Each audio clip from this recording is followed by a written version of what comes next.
Welcome to another edition of Sideline Sanity with me, Michelle Tafoya, and we would love for you to subscribe. If you've got that subscribe button right in front of you, please just press it.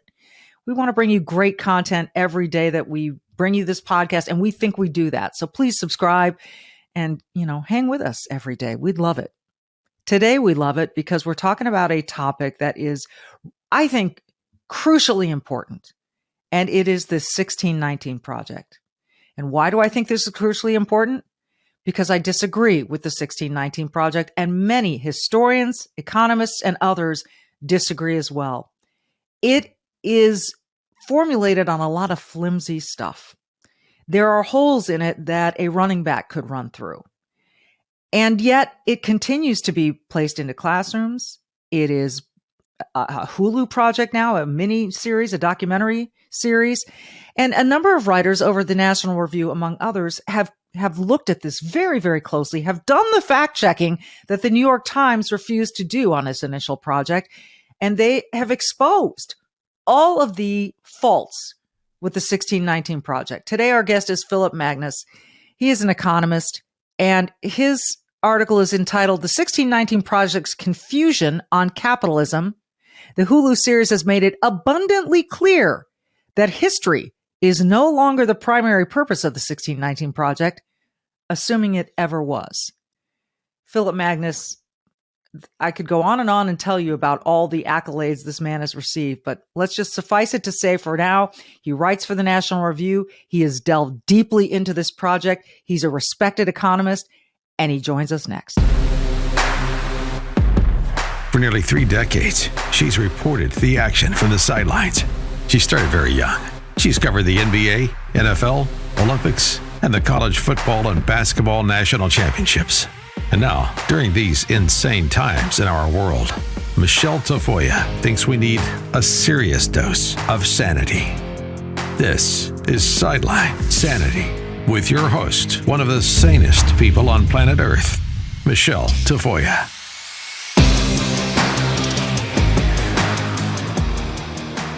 Well, just before you and I came on camera, Phil, you gave me permission to call you Phil. I'll say that first. And secondly, we were talking about the breathtaking speed with which the 1619 Project made its way from the front page of the New York Times to the classrooms in America. And as you point out in a number of pieces at the National Review, this study, this project, I don't really know what to call it. We'll call it a project. That's what she calls it. And really, it would be almost unfair to call it anything else because it lacks so much necessary foundation. Then it turns into a Hulu docuseries, and I know that you've looked at it closely. And one of the segments that you really hone in on is the way that Hannah Nicole Jones describes, or Nicole Hannah Jones, those two first names always trip me up, I apologize, the confusion on capitalism in her project. So where do we even begin with this to make it easy for people to understand how wrong they get what capitalism is? Yeah. Well, I think the starting point is this consideration of what the 1619 Project is even aiming to do.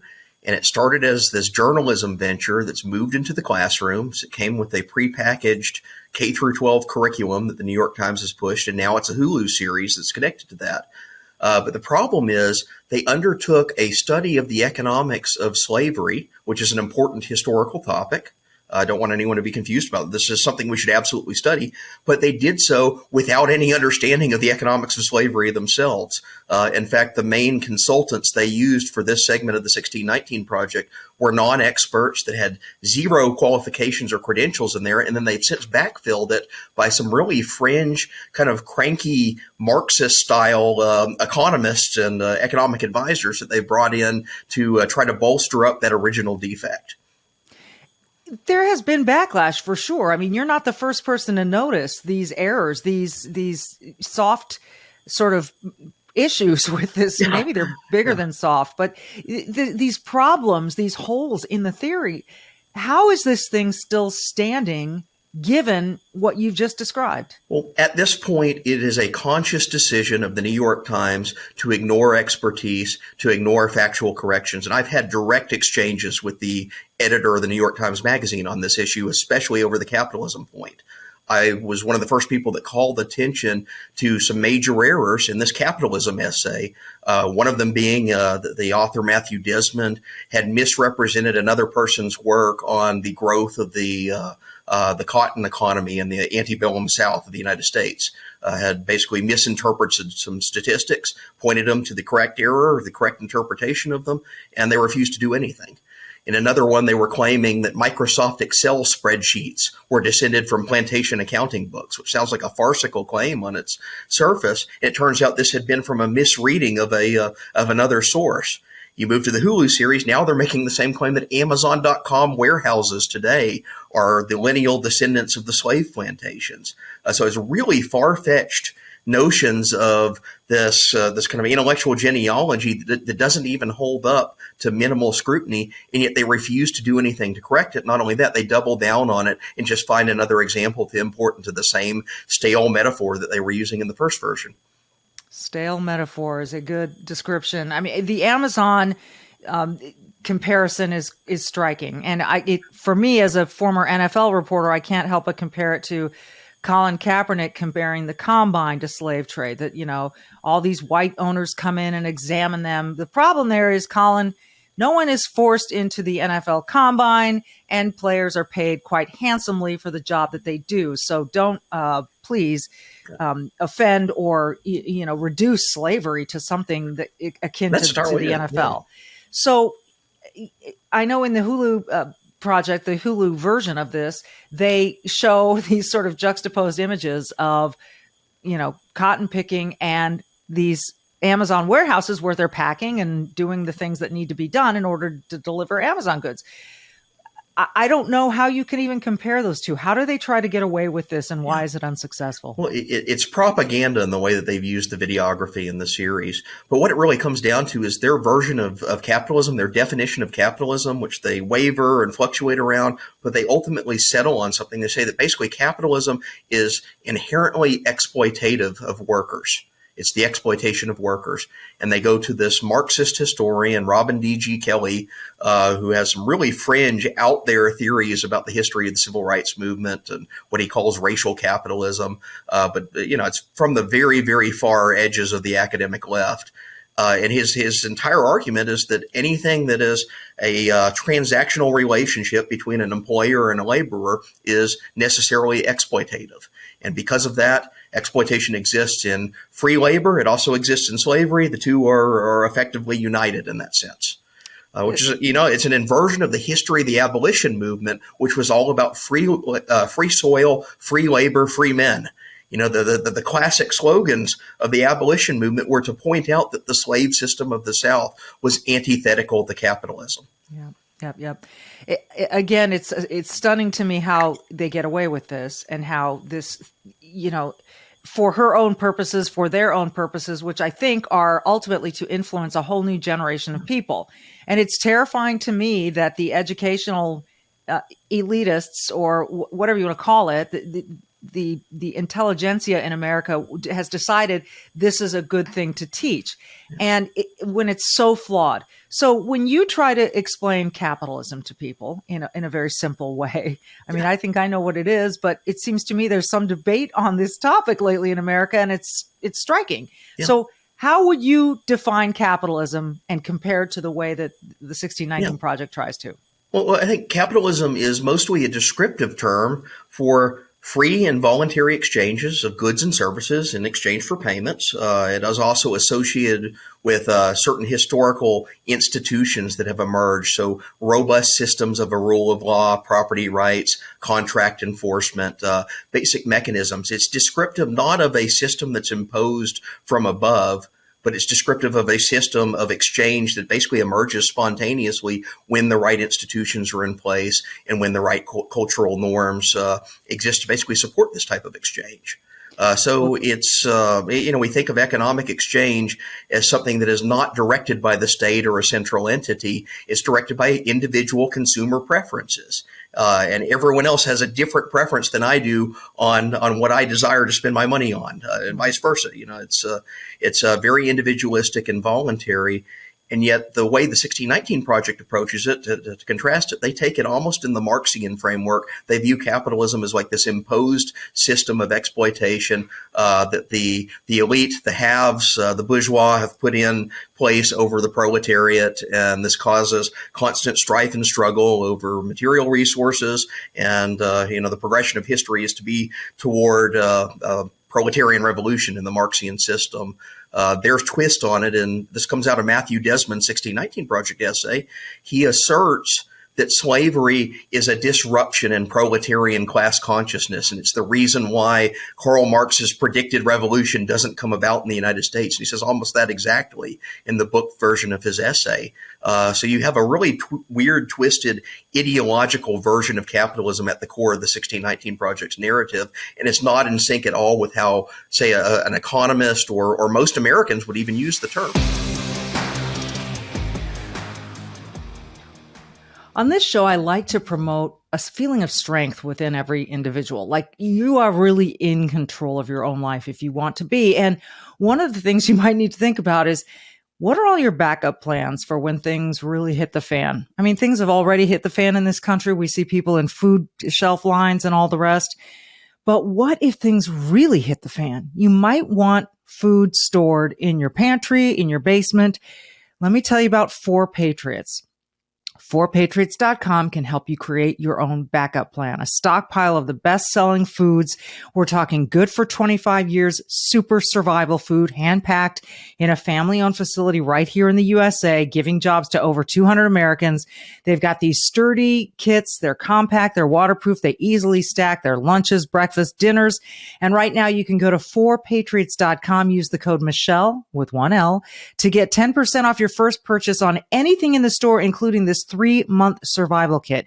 You'll get their famous year-long guarantee after you order, plus free shipping on orders over $97. And they're called 4Patriots because a portion of every sale is donated to charities who support our veterans and their families.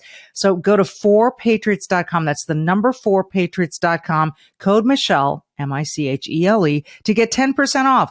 4Patriots.com, code Michelle. Start building your own stockpile, your own backup plan today. There is a term, NHC, New History of Capitalism, that it provides some of the underpinnings for this 1619 Project's arguments on capitalism.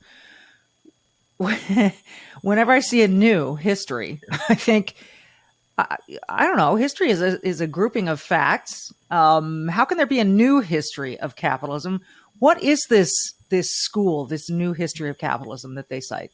Yeah, so the New History of Capitalism, it's a school of historiography, scholars that work on topics that emerged in probably the early 2010s, kind of burst onto the scene at Harvard and Cornell and Brown and some of these elite universities as a way of reinvestigating and reimagining the economic dimensions of our past with a focus on slavery.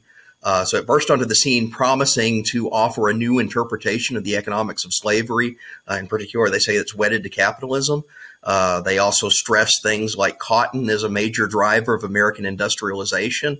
And they presented themselves basically as a corrective to what they saw as false and historical understandings of slavery. But the problem is the novelty was falsely claimed. Really what you see in the New History of Capitalism school are people that almost unwittingly reinvigorated and rediscovered a very old idea, an idea that in fact dates to the 1850s. This is the King Cotton theory of economic development. And if you know from basic, even high school history textbooks, King Cotton theory was the economic argument behind the Confederacy, behind the southern states that seceded and lost the Civil War. It also turns out to be a gross distortion of the economic reality, as we saw during the Civil War itself. The South was walloped by the North's industrial prowess. It was economically a backwater compared to what the North was able to achieve during the American Civil War. So you have a real-time demonstration that King Cotton theory was wrong. Cotton was not the main mechanism that led to American economic development. It goes back to, there's just so many tentacles here that it's hard for me to stay centered, because when you mention one thing, another thing comes to mind in this project. But this project also kind of looks to this case in London. Yep. And I'm going back to another one of your pieces where a slave asked for his freedom. How would you nutshell that story for our listeners? Yeah. So it's actually a great moment in the history of the abolition movement. There was a ship captain by the name of Stewart who travels from North America over to London, and he brings his slave, James Somerset, on board the ship. And the ship's docked in London, and a group of abolitionists find out that the slave is being held captive on board the ship. They go down to the court and they realize that the laws of England proper did not encompass slavery. There was no statute on the books that said slavery is permitted in England. So they file a writ of habeas corpus. The judge reviews the case, and the judge grants Somerset his freedom on the basis that slavery did not exist there. So it's a great moment in the history of the abolition movement. It's, in fact, the same legal strategy that the abolitionists tried to use in the Dred Scott case in the United States. So right on the eve of the Civil War, this is a very proud and distinguished intellectual legacy. The issue here is the 1619 Project claims that the Somerset versus Stewart case signified that Britain was about to abolish slavery in the colonies. That's not true at all. What was really happening is just a very nascent abolition movement in London. And in fact, when word of the Somerset versus Stewart case gets across the Atlantic to North America, the main reactions are not Southern slave owners saying, oh, no, they're going to take our slaves away. The main reaction that we have on record is from a fairly obscure little figure named Benjamin Franklin. Actually writes down a lengthy letter. And it's an attack on the crown, calling them out for hypocrisy. He says that the great fault of this case is it doesn't go far enough. It only frees one slave. We need to free them all. That's Benjamin Franklin, folks. He was white, if I recall. I just want to point that out. I mean, I think people forget that there were so many white abolitionists. There were so many white men who died to get this to happen, to get, the Civil War. One of the things that comes just screechingly at me out of this 1619 Project is their easy twist on history, the ease with which they misstate the facts, the ease with which they misinterpret facts and figures and statistics and ideas, and make it into this, wow, look at this new school of thought. And we're disseminating it as though it is fact. I can't recall another time. Now, I haven't been around for the whole length of our country, the country's existence, but can you think of another time when some group, some movement tried to distort history to this extent, to the extent that the 1619 Project says the Revolutionary War was to preserve slavery? Right. I mean, it's unprecedented in the modern times, although it does repeat a lot of the errors that we find in things that are now discarded as junk history of the past.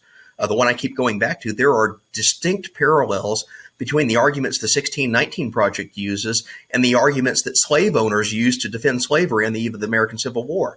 So the King Cotton thesis is lifted almost directly out of that. You also have a legal interpretation of the U.S. Constitution that the 1619 Project is very much in line with Roger Taney's decision in Dred Scott, which basically declares that slavery is protected by the Constitution. Remember, we have that case on the eve of the Civil War because this is a contested notion, and the 1619 Project writes out the entire other side of that case.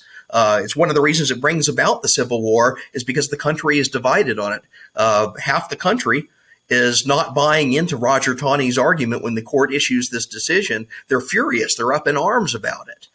So you have that type of attention playing out. But the 1619 Project, what they're doing is they're taking these old bad arguments that were used on the pro-slavery side, they're asserting them as truth, and then using that to evaluate the entire American system from a judgmental perspective and saying, well, see, it's pro-slavery. System is a fascinating word, and it leads to systemic and systematic and all of these other derivatives. And it's when you can take one moment, one side, one part of history and claim that an entire country is based on this particular thing.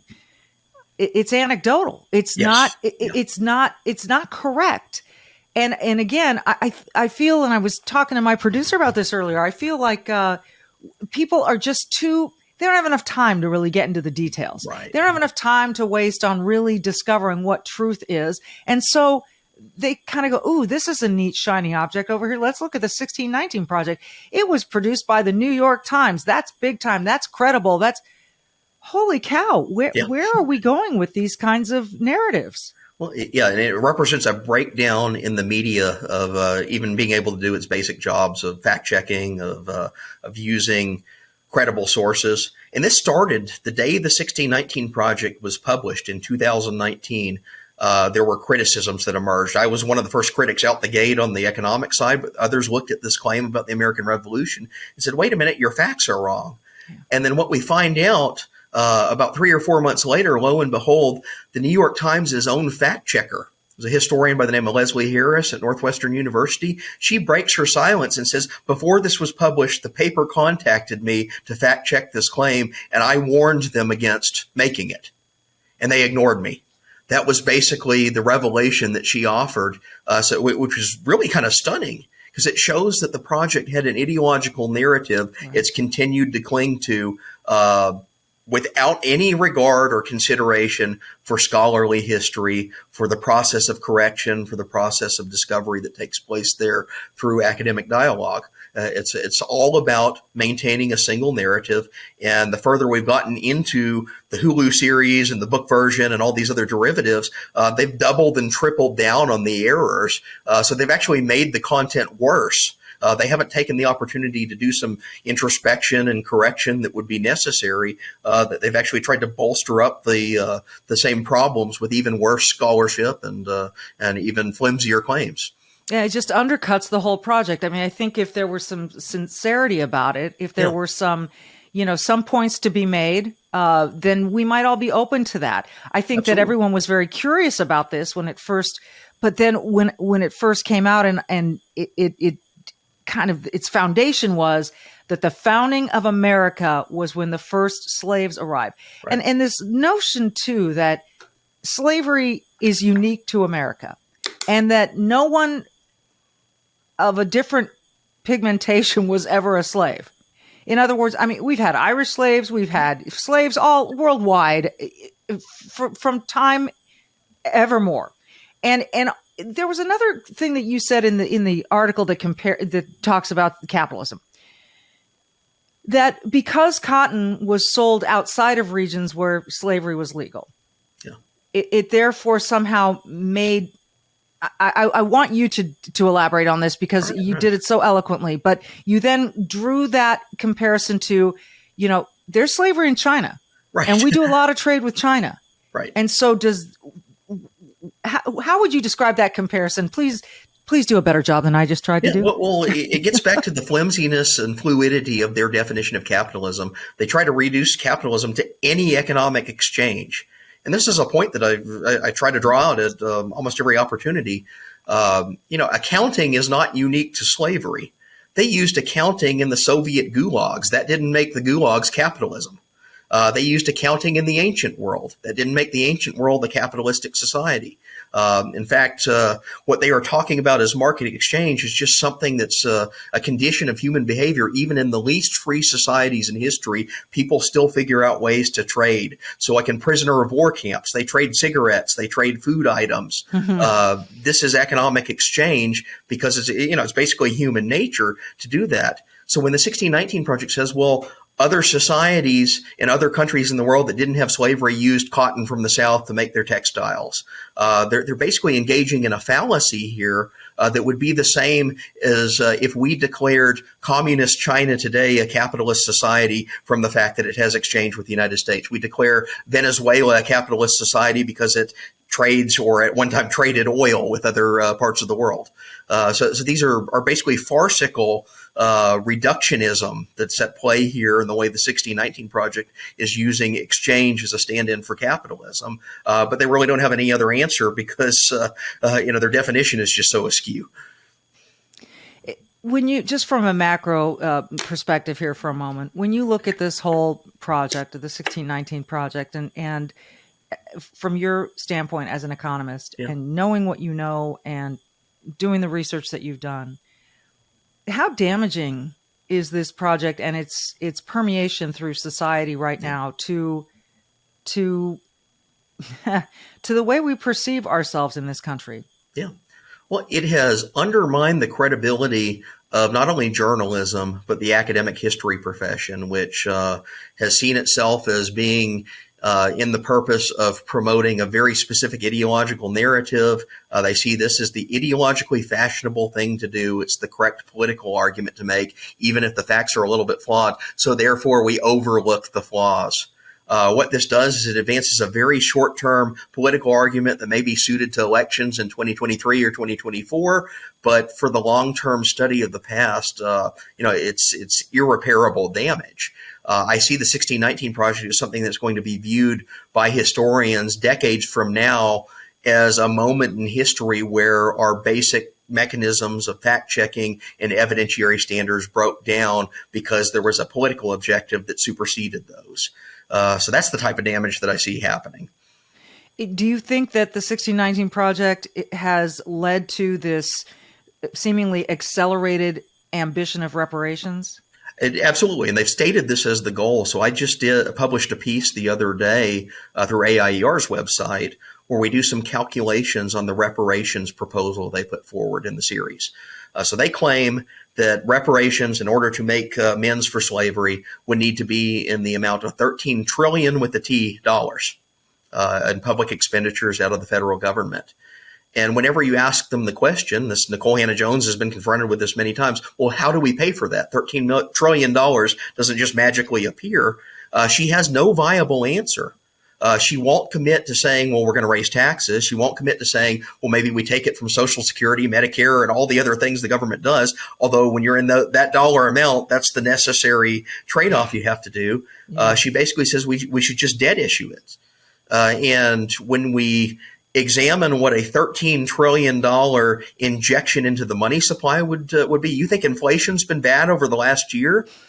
I mean, this is off to the races. This is Venezuela style or Zimbabwe style spending that could lead to an inflationary crisis unparalleled in American history if they went that route. And that seems to be the one that they're intimating they want to go. Well, we see certainly efforts in Northern California and other places like that to make this happen. And it's again, it's very foundationally, it's very flimsy. And everyone likes free money. Everyone likes free money. But if people would just stop and look at the ramifications, I think we might hesitate a little bit more. And I hope that sane minds like yours, Phil, can help us do that. And I'd love to have you back because you write on so many topics that are fascinating to me and that are important and that you've just made very simple to listen to. So thank you very much for being here. Absolutely. Thank you for having me. We will have him back to talk about more than just the 1619 Project. In the meantime, as I always say, be brave, do good. Thanks for listening to Sideline Sanity.